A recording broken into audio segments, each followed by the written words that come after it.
What if your shyness isn't a flaw but a superpower waiting to be unleashed? Hey, it's Darcy from Ladies First, and today we're talking about the iconic Amélie and how this quirky French waitress became the ultimate champion for everyone who's ever been told they're too quiet, too sensitive, or too different. For those unfamiliar with this 2001 masterpiece, Amélie follows Amélie Poulain, a 23-year-old waitress portrayed by the legendary Audrey Tautou. Even if you've never heard of her, you'd probably know her for her distinctive bobbed hair and wide, curious eyes. But Amélie's most defining feature is her childlike wonder about the world. She's gentle, observant, and lives in her own carefully constructed world of small pleasures and vivid imagination in Montmartre, Paris. After discovering a childhood treasure box hidden in her apartment, she embarks on a mission to return it to its owner. Interestingly, this simple but dedicated act of kindness awakens something in her, a desire to secretly orchestrate happiness for others while remaining invisible herself. Unlike your typical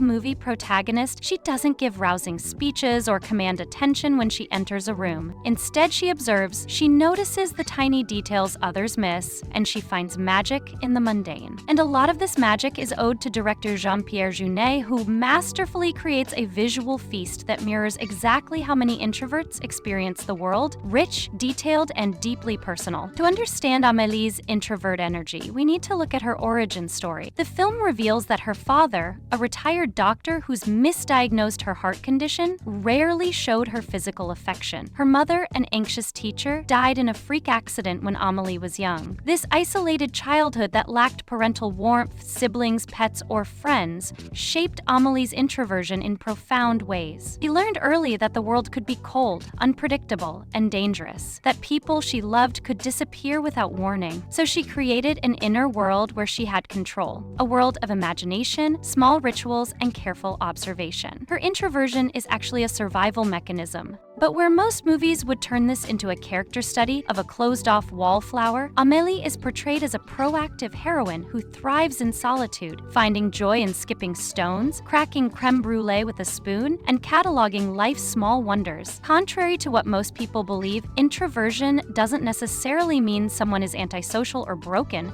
It could just mean having a different relationship with energy and attention. In Amélie's case, she can pick up on emotional undercurrents others completely miss. This is why her acts of kindness are so perfectly crafted. She doesn't just help people, she helps them in exactly the way they need, because she's been paying attention while everyone else was busy. But what makes Amélie truly special is how she becomes a champion for other introverts and outcasts, creating a community of quiet souls who understand each other.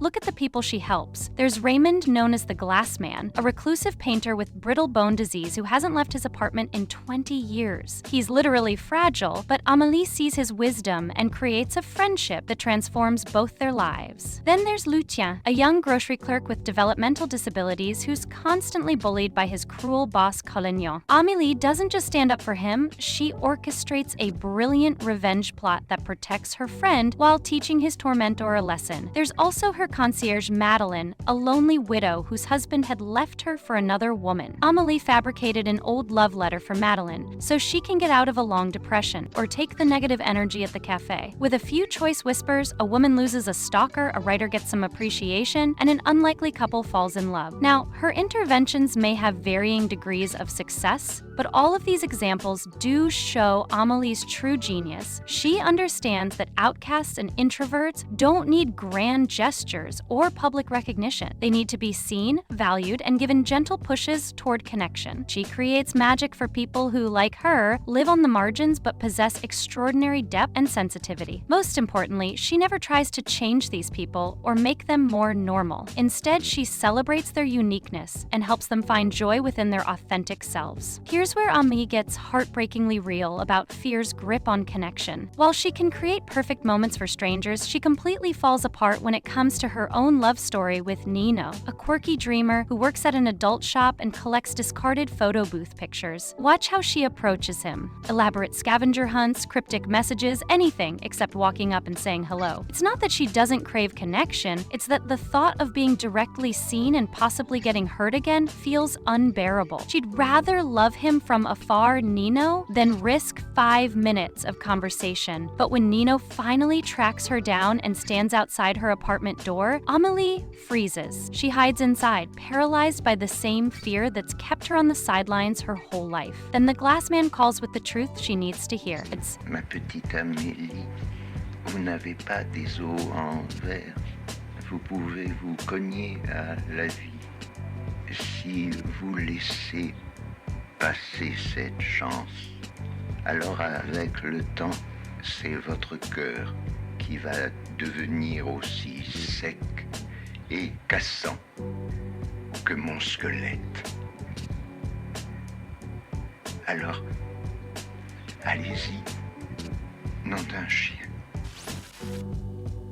It's here that she stops treating her own happiness like it's less important than everyone else's. She realizes that staying invisible isn't noble, it's cowardice. And all the joy she creates for others won't truly satisfy her if she won't let any joy happen to her. Surprisingly, her final choice doesn't involve elaborate scheming. She stops hiding behind good deeds and finally goes against her instinct to live in her head. All she had to do was literally open her door to let Nino find her and invite him into her world. It's wonderfully simple, but maybe this is why Amélie, the character in the movie, is a timeless gift to introverts and the people who love them. The film shows us that quiet energy isn't something to fix or overcome, but something to celebrate and channel. Amélie's story and the growth she experiences proves that we don't need to become loud to be powerful or extroverted to be brave. Her magic lies in how she transforms the world through observation, empathy, and carefully crafted moments of wonder. But the film's greatest gift is showing us that this same energy can transform our own lives when we're brave enough to turn it inward. The girl who spent the movie making others feel seen finally allows herself to be seen. The woman who created magic for strangers finally lets magic happen to her. And in that final scene, soaring through Paris on Nino's motorcycle, we see Amélie live fully and boldly. Not changed, not diminished, but finally, beautifully complete. So here's my question for you. What's one risk you've been avoiding that might actually be worth taking? Share your thoughts in the comments. And if you love celebrating cinema's most iconic introverts, don't forget to like this video and subscribe to Ladies First.